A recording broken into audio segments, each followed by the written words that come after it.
Exam से डर लगता है क्या?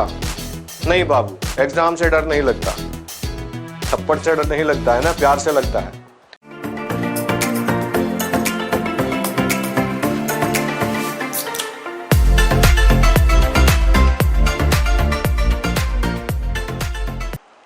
हेलो गाइस, कैसे हैं?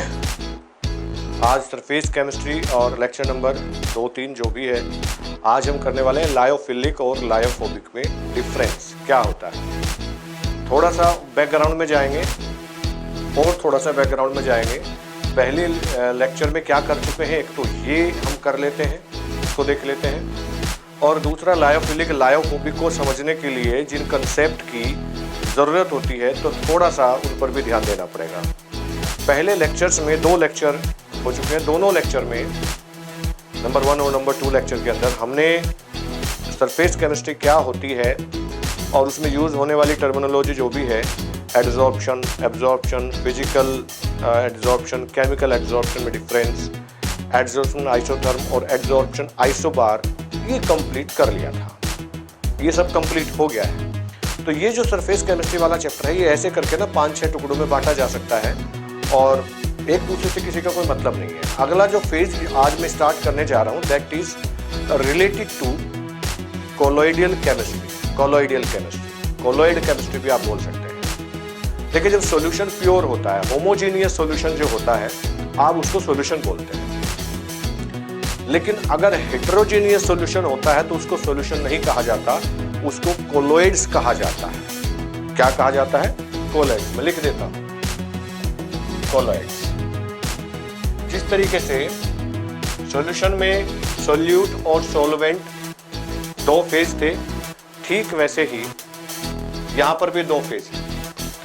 सरफेस केमिस्ट्री में भी 2 फेज हुआ करते थे, एडसोर्बेट और एडसोर्बेंट, है ना।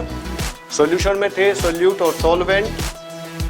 इससे पहले हिस्से में, इसी चैप्टर में जो हमने एडसॉर्प्शन हुआ था, वहां पर एडसोर्बेट और एडसोर्बेंट।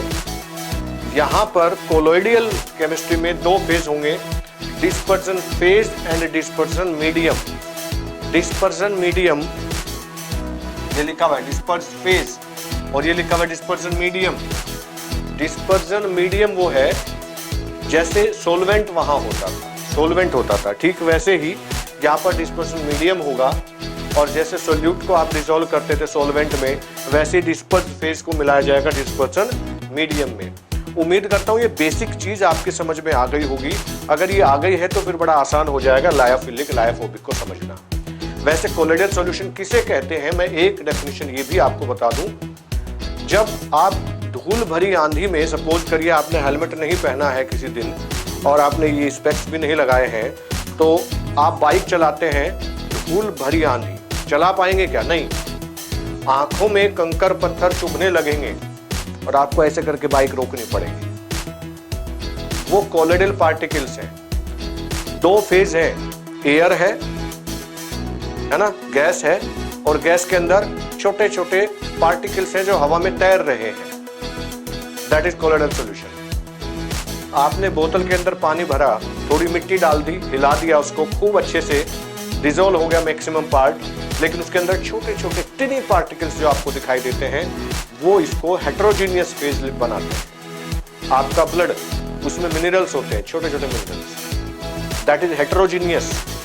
Your blood is best example of colloidal solution. कितना बहुत हो गया मेरे हिसाब से, समझ गए होंगे क्या होता है। अब डेफिनेशन ये है केमिस्ट्री के हिसाब से कि जब एक फेज के अंदर जो पार्टिकल्स होते हैं, उनका साइज 1 से 1000 नैनोमीटर की रेंज में आ जाता है। अगर इससे ज्यादा है तो कोलोइडल सॉल्यूशन नहीं कहा जाएगा, क्योंकि वो ज्यादा देर उसमें मूव भी नहीं कर पाएंगे and they will settle down. For example, if you dissolve some dust और मिट्टी into the water, into sand, into the water, हिलाया आपने, बोतल को रख दिया, immediately, very fast, they will settle down in form of precipitate. It is not colloidal solution. Colloidal solution is that solution in which these particles, they can move freely. It means there is no large difference. There is no a big difference between the density of this particle and this medium. दोनों की density लगभग एक जैसी हो, यानी कि हवा की डेंसिटी जो है और पार्टिकल की डेंसिटी जब लगभग बराबर होगी या बराबर हो गई तो वो ऐसे तैरता रहेगा, इसमें बैठेगा नहीं, वो होता है कोलोइडल सॉल्यूशन। जैसे आपके ब्लड के अंदर जो मिनरल्स पार्टिकल हैं वो सेटल डाउन नहीं होते। अब क्या होगा भैया, तो लायोफोबिक का कहां जिक्र आया? इतना मुझे भरोसा है कि आप ये चीज तो समझ ही गए हैं कि कोलोइडल, आज मैं पढ़ा रहा हूं तो कोलोइडल सॉल्यूशन क्या होता है वो मैंने बता दिया। अब लायोफोबिक और लायोफिलिक, तो ये जो वर्ड है ना, ये देखिए, ये वाला सिर्फ फोबिया, अगर मैं कहूं फोबिया नॉट फोबिक, मैं कहूं फोबिया, कहां सुना है? सबसे ज्यादा सुना होगा एग्जाम फोबिया। बोलते हैं ना एग्जाम का फोबिया हो गया क्या, एग्जाम से डर लगता है क्या? नहीं बाबू, एग्जाम से डर नहीं लगता, थप्पड़ से डर नहीं लगता है ना, प्यार से लगता है। सिमिलरली तो फोबिया का मतलब होता है डर, यानी कि दूर भागना उससे। क्या समझाना क्या चाहता हूं? यहां पर अगर मैं हाइड्रो लिख देता हूं तो हाइड्रो लिखने से वर्ड बन गया हाइड्रोफोबिया, यानी कि हाइड्रोफोबिक। हाइड्रो का मतलब पानी, पानी से जो डरते हैं हाइड्रोफोबिक, और जो पानी को प्यार करते हैं हाइड्रोफिलिक। फिलिक का मतलब होता है अट्रैक्शन। और यहाँ लायो, अगर LYO लायो लिख दिया है तो आपने वाटर भी हो सकता है और कोई और भी सॉल्वेंट हो सकता है। हाइड्रो लिखने से पर्टिकुलर सॉल्वेंट वाटर हो जाता है, और अगर आप लायो लिखते हो कोई भी सॉल्वेंट, ठीक है। एक्चुअली है क्या, सपोज करिए मेरे पास टेस्ट ट्यूब है और टेस्ट ट्यूब में मैंने कोई भी सॉल्वेंट लिया, कोई भी सॉल्वेंट, और कुछ पाउडर है मेरे पास में। वो पाउडर इतना बारीक है कि उसके जो पार्टिकल है वो इससे भी कम रेंज के हैं।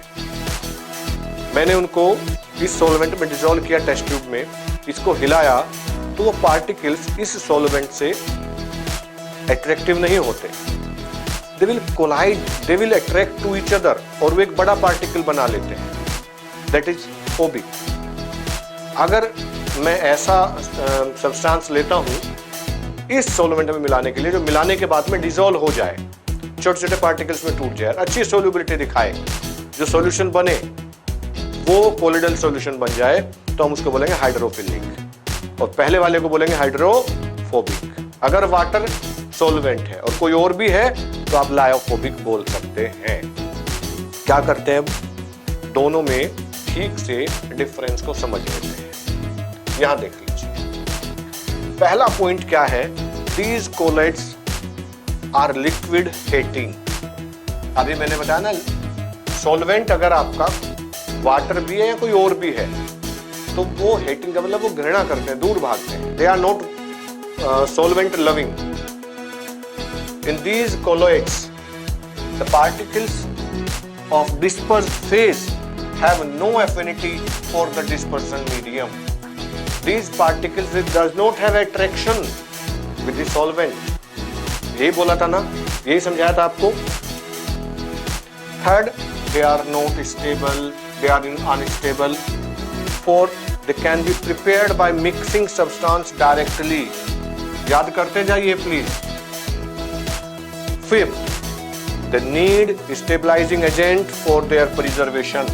क्योंकि जब वो वाटर हेटिंग है या सॉल्वेंट हेटिंग है, सॉल्वेंट पे फोबिया है उनको, तो वो तो colloid aggregation of colloidal particle जो हुआ है तो ज्यादा भी एग्रीगेशन हो सकता है। So we have to add some preserving solvent which can keep them for some time to maintain their size, to maintain their nature in colloidal range. For example, कई बार ब्लड के पार्टिकल्स जो होते हैं उनमें aggregation होने लगता है। क्या करते हैं, जिलेटिन जैसे सब्सटेंस अगर इंजेक्ट कर दिए जाएं, so they will break down the particles. ऐसे कुछ सब्सटेंस मिला देने होते हैं इनमें जो उनको उसी रेंज में रखते हैं, 1 to 1000 नैनोमीटर जो भी लिखा था मैंने, that is they are irreversible salt. Irreversible salt. Once you make them, they will not come back in their original nature. That was lyophobic. उसका अपोजिट बेटा lyophilic. Lyophilic, these colloids are liquid loving. Lyophobic में hating लिखा हुआ था। In these colloids, the particles of dispersed phase have great affinity for the dispersion medium. Suppose you have a chalk, you have a big particle of calcium carbonate, you have a big particle of not calcium carbonate, कुछ और ऐसी चीजें हैं जिनको आपने water में डाला, dissolve किया, वो फट से डिसोल्व हो गए और बहुत अच्छा कॉम्बिनेशन उन्होंने बना लिया है कोलोइडल पार्टिकल्स का, तो वो लायोफिलिक में आएगा। They are stable. लायोफोबिक वाले अनस्टेबल थे। They can not be prepared by mixing substances directly, they are prepared only by special method. इनको बनाने के लिए स्पेशल मेथड लगाने पड़ते हैं, जैसे प्यूरिफिकेशन के लिए भी बताऊंगा अभी, बनाने के लिए इससे अगले वाला हेडिंग लेंगे। Next is they do not need stabilising agent for their preservation, ये रहेगा। And they are reversible salt. बेटा ये जो मैंने यहाँ पर 6 डिफरेंस आपको बताए हैं और इसको समझाने के लिए जो मैंने बेसिक टर्मिनोलॉजी यूज की है उसको आप ऐसे लाइन करके बीच में लिख लेंगे, पढ़ लेंगे, इसको समझ लेंगे, याद रह जाएगा आपको, फिर नहीं तो भूल जाएगा। थ्योरेटिकल है एकदम थ्योरेटिकल। यहाँ एक डायग्राम से मैंने समझाया, देखिए डायग्राम से lyophobic particles and lyophilic protecting particles, ये डायग्राम यहाँ बनाया है। प्रोटेक्शन ऑफ कोलोइड्स करके यहाँ पर protection of colloids, lyophobic particles है एंड लायोफिलिक प्रोटेक्टिंग पार्टिकल्स। इसको सुरक्षित रखने के लिए इसके चारों तरफ कुछ पार्टिकल्स लगाए गए। यहाँ दूसरे इस फिगर से आप देखिएगा, ये कहाँ देखा है आपने इस तरीके की स्ट्रक्चर, बताएं कहाँ देखी है? सैपोनिफिकेशन में 10th क्लास में देखा है ना, lyophobic and this is lyophilic and, ऐसी स्ट्रक्चर होती थी। अगर मैं इसको लिखूं R, है ना, यहाँ अगर मैं लिखूं R और यहाँ क्या होता था CO माइनस, तो ये वाटर लविंग होता है, चूंकि नेगेटिव है तो वाटर के साथ में बॉन्ड बनाता है। और ये हाइड्रोकार्बन वाला पार्ट है, हाइड्रोकार्बन में आते हैं आपके ग्रीस वगैरह, घी, ग्रीस, वो तो पानी से दूर भागते हैं। तो इसको हम लायो की बजाय अगर मैं सोलवेंट वाटर लेता हूँ क्या बोलेंगे, क्या बोलेंगे? हाइड्रोफोबिक। This is hydrophilic. वही है ये, यहाँ समझाने का एक प्रयत्न मैंने किया इसमें। और यहाँ वो डिफरेंस जो अभी हम कर रहे थे, लायोफिलिक एंड लायोफोबिक, वो पूरा डिफरेंस, वही point. Lyophilic colloids are thermodynamically unstable. There is no attraction between the colloids and the liquids. Lyophilic में lyophobic, they are thermodynamically stable. Lyophobic thermodynamically stable, वैसे unstable होते हैं। There is a strong attraction force between colloids and liquids. इसको छोड़िए, इसमें उल्टा लिखा है। अब यहां आ जाता है कि आप कोलोइडल सॉल्यूशन को बनाएंगे कैसे। तो छोटी सी वीडियो में अब तक आपने क्या क्या देखा है, कोलोइडल सॉल्यूशन किसे कहते हैं, उसके पार्ट, मीडियम और फेज वो समझा, एग्जांपल मैंने दिया आपको। लायोफिलिक और लायोफोबिक के बारे में हमने समझा। अब हम कुछ ऐसे तरीके जो कोलोइडल सोल को बनाने के लिए प्रयोग किए जाते हैं उन पर थोड़ा सा देख लेते हैं।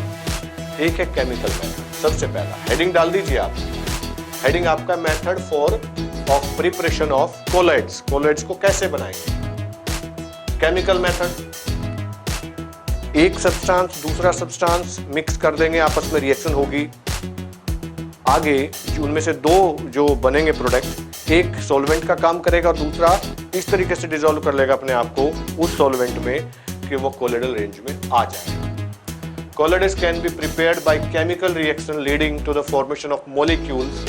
These molecules aggregate leading to formation of salt.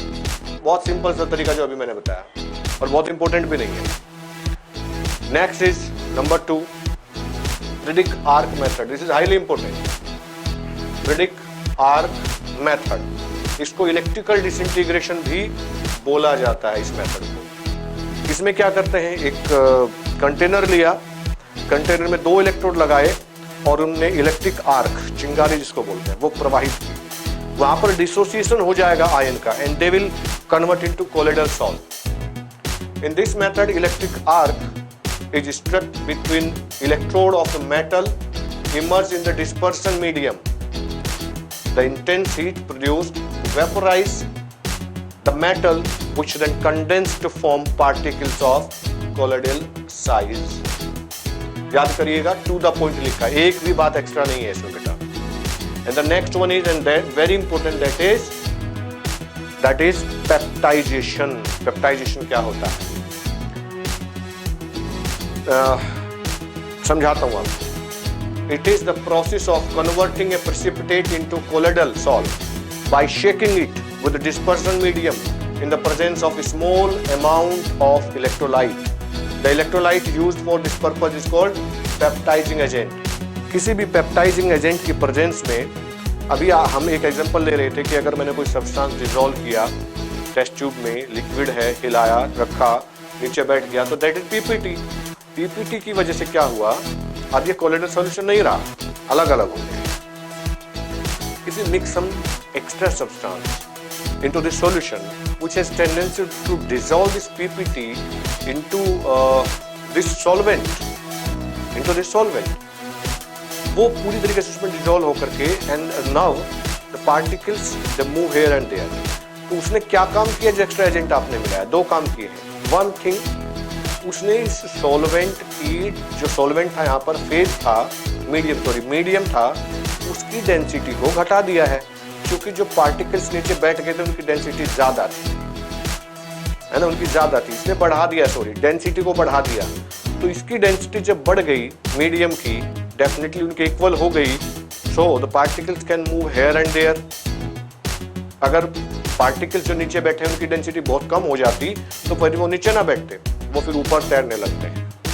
अगर डेंसिटी उनकी कम हो जाती फेज की और बराबर हो जाएगी, तो हम यही करते हैं, उसमें कुछ अमाउंट में स्टेबलाइजिंग एजेंट मिला देते हैं जो उस पीपीटी को डिसॉल्व कर लेता है, and this process is called peptization.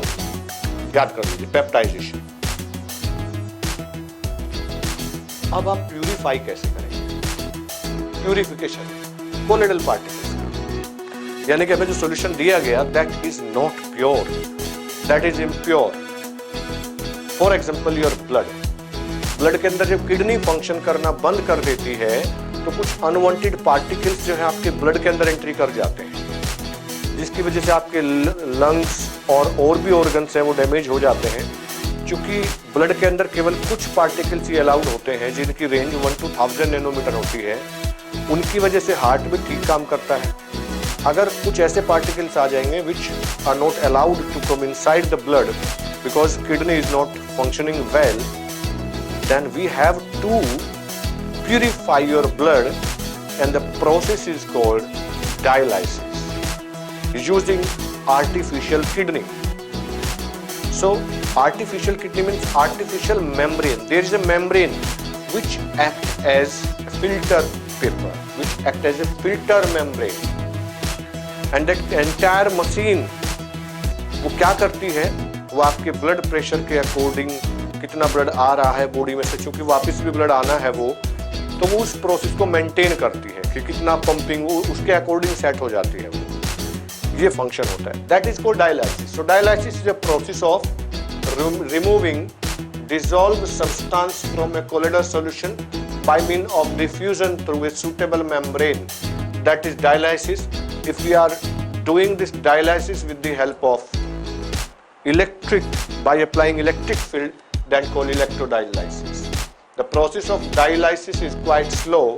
It can be made faster by applying an electric field if the dissolved substance in the impure colloidal solution is only an electrolyte. Then use electrodialysis. Very important question कि electrodialysis कब लगाएंगे? जब आपके solution के अंदर जो impurities है that act as electrolyte. Next is ultrafiltration. नाम से पता चल रहा है, using a special membrane, and that membrane does not allow the particles which are outside the range of colloidal, that is 1 to 1000 nanometer. So that is called ultrafiltration. It is the process of separating the colloidal particles from the solvent and soluble solute present in the colloidal solution by specially prepared filter which are permeable to all substance except the colloidal particles. Colloidal particle को रोक लेगा, उससे छोटे size के भी और बड़े size के भी उनको निकाल देगा. So that is the important method for the purification, used for the purification of colloids. Next is ultracentrifugation. दूध से मक्खन को निकालना, ultracentrifugation. In this process, the colloidal solution is taken in a tube which is placed in ultracentrifuge. On rotating the tube at very high speed, the colloidal particles settle down at the bottom of the tube and the impurities remain in solution. ये पहले होता था या अभी भी होता है. दूध के अंदर कितनी फैट्स है उसको पता लगाने के लिए एक मशीन होती है, वो ऐसे रोटेट करती है और मिल्क का सैंपल लेकर के उसको उसमें फिट किया एक कांच की ट्यूब के अंदर. And we start it rotation बहुत तेजी के साथ में for few minute and then what we see, उसके अंदर जितना भी फैट्स है वो अलग हो जाएगा. तो उस हिसाब से कुछ डेयरी जो है, दूध डेयरी, उन पर दूध का भाव उसी से निश्चित किया जाता है. तो आज की क्लास में इतना ही कर लेते हैं, काफ़ी है. फिर नेक्स्ट क्लास में यानी कि अगले क्लास में हम इससे आगे का पोर्शन लेने वाले हैं. थ्योरेटिकल चैप्टर है, आपको रिवाइज करना ही पड़ेगा और तभी जाकर के हो पाएगा ये. ठीक है, थैंक यू वेरी मच. मिलते हैं फिर नेक्स्ट क्लास में.